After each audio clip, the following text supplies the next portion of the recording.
وَمَثَلُ الَّذِينَ يُنْفِقُونَ أَمْوَالَهُمْ فِي سَبِيلِ اللَّهِ كَمَثَلِ حَبَّةٍ أَنْبَتَتْ سَبْعَ سَنَابِلَ فِي كُلِّ سُنبُلَةٍ مِائَةُ حَبَّةٍ صدق الله مولانا العظيم وبلغنا رسوله النبي الكريم ونحن على ذلك لمن الشاهدين والشاكرين والحمد لله رب العالمين. السلام عليكم ورحمة الله وبركاته. At the beginning of Ramadan, nearly 4 weeks ago, we talked about the three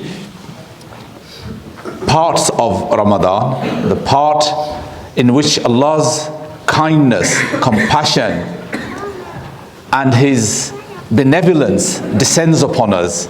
He showers us with His kindness and gives us this amazing opportunity to serve Him, to worship Him.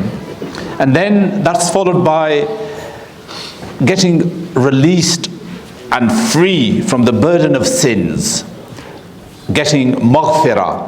And finally, the third, which is this part, is itkum minan nar, when we gain the freedom from the fire of hell. These are the three stages of development in the month of Ramadan.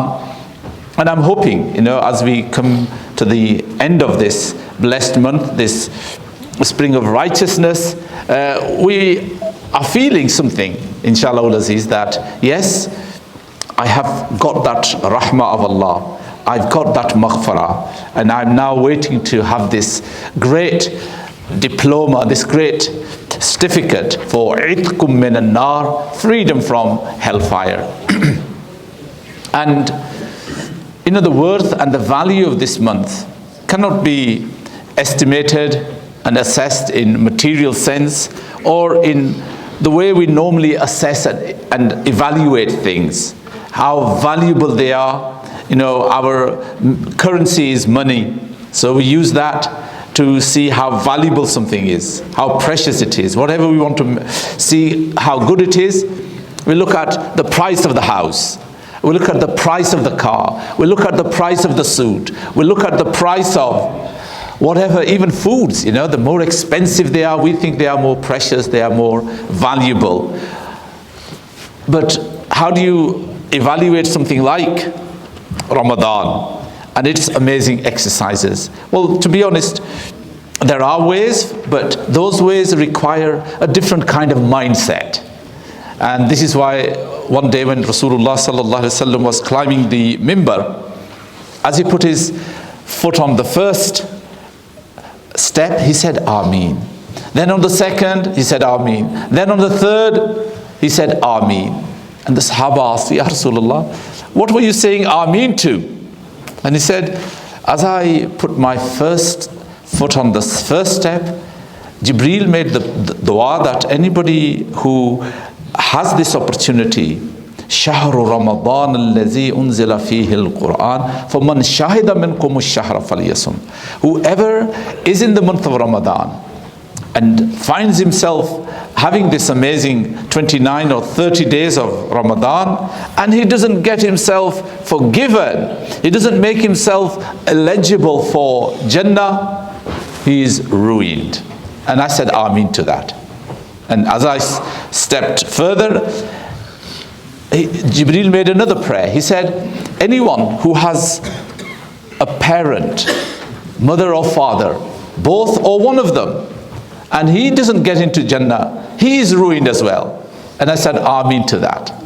Okay. And then third, he said, anybody who hears your blessed name and doesn't say, whoever hears Muhammad and he doesn't say Sallallahu Alaihi Wasallam, he is ruined as well. And I said Ameen to that. So I hope you can see, the value and the worth of this month is so amazing that it is actually about making us better people. In fact, I just received a research paper this morning about the benefits of Salah. Okay, this is a research paper published in a medical journal about the benefits of Salah. And in fact, their final recommendation, these are doctors, is, when it's a non-pharmacological intervention. Okay, there's no dwaya in it. It's a spiritual, it's a physical, and it's a very special kind of intervention. And people should use that as a form of treatment. Now that is really, these are doctors here, no? But with regards to fasting, I've talked many times about it, and how hundreds of research papers have been written and research has been done worth millions of pounds on the benefits of fasting, and they have proven it. So, but that's only one aspect of Ramadan. Fasting is just one aspect of it, Then there's the salah, okay? Then of course there is this inner development, okay? And your connection with Allah subhanahu wa ta'ala. What price do you attach to that? What value does that have? There is no way of measuring that, to be honest. So yes, we're trying to evaluate the benefits and the greatness of this by using standards which are really very poor. Its value only Allah knows, truly, and that is why having this Quranic mindset is so important. And one of the great exercises of Ramadan, of course, there is the fasting, there is the salah there, there is this constant sense of taqwa, consciousness, awareness, attentiveness. You're actually awake. You are no longer in a foggy, misty world. You are in a clear world where hopefully you can see yourself standing before the mighty Lord and feel the presence of Allah subhanahu wa ta'ala, okay? And this is one thing, we humans sadly lack, and وَمَا قَدَرُ اللَّهَ حَقَّ قَدْرِهِ, the Quran says. People haven't recognized the might, the glory, and the greatness of Allah subhanahu wa ta'ala because of their small minds, okay? We need to come out of our small minds, to begin to see the glory, the magnificence, and the marvelous creation of Allah, through which, you can begin to recognize how great Allah is, okay? And that is why, Allah subhanahu wa ta'ala in the Quran says, "Inna Allah la yastahyi an yadriba masalan ma ba'udatan." Allah is not ashamed of talking about the mosquito. He's not ashamed about talking about the fly. He's not ashamed about talking about the cow or the donkey, okay? Because you just don't know how amazing, how fantastic these little insects are, how important the bee is for you, what magic it does, okay? You have no clue, okay? So, the idea is, وَمَا قَدَرُ اللَّهَ حَقَّ قَدْرِهِ. This month was really designed to make us appreciate the power of Allah and to reconnect us with Allah subhanahu wa ta'ala. And one of the great worships, in addition to the fasting, in addition to the salah, in addition to the tarawih, is, this particular thing that I've got here. مَثَلُ الَّذِينَ يُنْفِقُونَ أَمْوَالَهُمْ فِي سَبِيلِ اللَّهِ. The people who spend wealth in the way of Allah are like a seed that sprouts and then produces how much? 7 ears. Each ear has 100 seeds. Allah will multiply the reward many more times for the one who He likes, And Allah is Wallahu wasi'un alim. Allah is vast in rewarding, and Allah is the all-knowing. We often use this parable. A parable is a very pithy statement or a pithy story with a moral lesson, okay? It can be one-liner or it could be half-line, as this one is just almost a one-liner, saying that, the example when you give in Allah's way is like planting a seed. And that seed then produces 700 seeds, and that's quite normal. Sometimes they produce thousands actually. Some plants will produce thousands of seeds from one single seed. And here Allah is just giving perhaps one particular example, that one seed produces 700 seeds. As though Allah saying, when you spend £1 in my way, you are doing an amazing investment. That amazing investment has an ROI of 70,000%. 70,000%. Normally businessmen, if they can get 10% return on investment, they are laughing. 10% is a very good, return on investment. 20% is excellent, all right? But to get 70,000% or 700 times. Those of you who don't understand maths, you might get confused with 70,000% and 700 times. But if you get your maths right, this is the right calculation. So, 700 times. Just imagine that, okay? And then, this is actually interesting in Surah Al-Baqarah, and this is towards the end of the surah. After mentioning nearly a dozen rulings in Surah Al-Baqarah, towards the very end, Allah says, well, as a sort of the summary of all this is what you ought to be doing. Be those who are spenders in Allah's way. Because we are spenders in our own way, aren't we? We spend money on ourselves all the time. And we spend it on our family. And let me tell you something about spending on your family. Rasulullah sallallahu alayhi wa alihi wa sallam, in a very beautiful hadith, he says that أَفْضَلُ دِينَارٍ يُنْفِقُهُ عَلَى إِيَالِهِ. What is the best pound that you can spend? He says, when you spend it on your family's needs. When you spend it on the family's needs. What about luxuries of the family? Well, possibly, but really it's about the needs of your family. When you do that, then he says but then he says, وَدِينَارٌ يُنْفِقُهُ عَلَىٰ أَصْحَابِهِ فِي سَبِيلِ اللَّهِ. Okay? Then the pound that is spent in the way for those people who are doing the work of Allah, it is spent on Islamic works effectively. That's what it is. Fi sabilillah is Islamic works. When you spend that is also, a very blessed. So this is end of Surah Al-Baqarah, which gives us do this, don't do that. And as a conclusion, Allah says, well, to improve yourself, if you really want to rise and become close to me and my beloved and my amongst my salihin and muqarrabeen, then what you ought to do is spend. And the few verses after it says, وَمَثَلُ الَّذِينَ يُنْفِقُونَ أَمْوَالَهُمْ مُبْتِغَاءَ مَرْضَاتِ اللَّهِ وَتَثْبِيتًا مِّنْ أَنفُسِهِمْ كَمَثَلِ جَنَّةٍ بِرَبْوَةٍ أَصَابَهَا وَابِلٌ فَطَلَّ. This is a very beautiful, another example of, and just Allah says, and the example of those who spend in Allah's way. For what purpose? Here, mardatillah, seeking the pleasure of Allah, وَتَصْبِيتًا مِّنْ أَنفُسِهِمْ, and in strengthening their own mind and heart on the right way. The two things they spend for.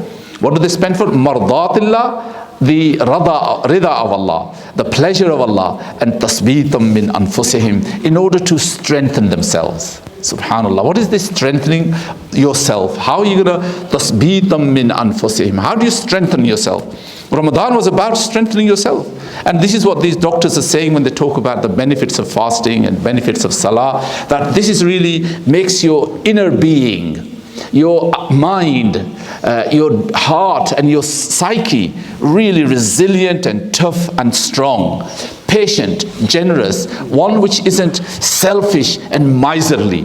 The selfish person, the miserly, the inward looking, the self-serving person is one of the worst creatures there, no? It is like worse than the animals, in fact. And what's the opposite of that? That's the generous, that's the giver. As though, look at this long surah, 2.5 spares, and right at the end of it, what does it say? After talking about all these things, it says, as though, the crowning part of the surah is this, that you learn to become generous, you learn to become one who is a munificent person, one who is a giver, one who is willing to share what he has with others, not to be bakhil, not to be this miserly, selfish and greedy and wants to keep his possessions to himself, but wants to share with others. So this is the ayah. وَمَثَلُ الَّذِينَ يُنْفِقُونَ أَمْوَالَهُمْ مُبْتِغَاءَ مَرْضَاتِ اللَّهِ وَتَثْبِيتًا مِّنْ أَنفُسِهِمْ.